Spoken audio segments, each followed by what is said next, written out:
Hi, I'm Bre McAdam, and welcome to the Docket. This week, two big cases in both of Saskatoon's courthouses. At Provincial Court, a man was designated a dangerous offender for sexually abusing two young boys, and this was after he had served a prior sentence for child sex assault. A judge found that Kenneth John Bowman displayed a pattern of abusive behavior as well as an inability to control his sexual impulses, and it's one of the requirements for a dangerous offender designation. Now, sometimes lawyers argue for the designation because they think an offender should get an indeterminate sentence. In this case, lawyers argued for an 18-year sentence, which the judge imposed. Once someone is deemed a dangerous offender, it means they can be supervised for a long period of time.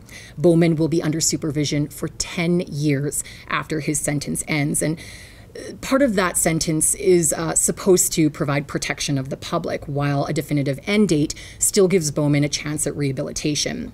Court heard during the sentencing hearing that Bowman has not taken any sexual offender treatment programming.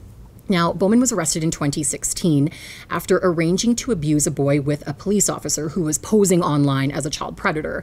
And police found out that he'd actually been abusing this boy, this 8-year-old boy, for 2 years.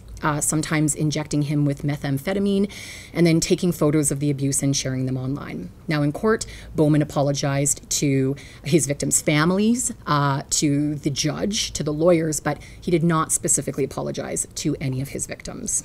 And in Queen's Bench this week, a man was found not guilty of manslaughter in connection with the death of his girlfriend, Beverly Littlecrow. Littlecrow died in 2016 from a brain injury. The Crown argued that Gabriel Faucher caused the fatal injury by either punching Littlecrow or throwing her into a wall, which caused her to hit her head.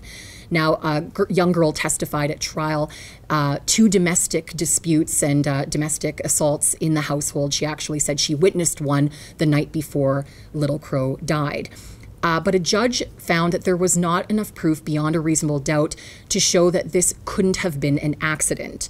At Faucher's trial in the spring, doctors confirmed that Littlecrow had a pre-existing brain condition that affected her balance. And the defense said that Littlecrow could have tripped and fallen and hit the wall while she was trying to get into bed. Littlecrow's family members were very upset when the decision was read. Some wept, others left the courtroom, and many shouted no in disbelief. As always, you can read more detailed accounts of these stories at thestarphoenix.com.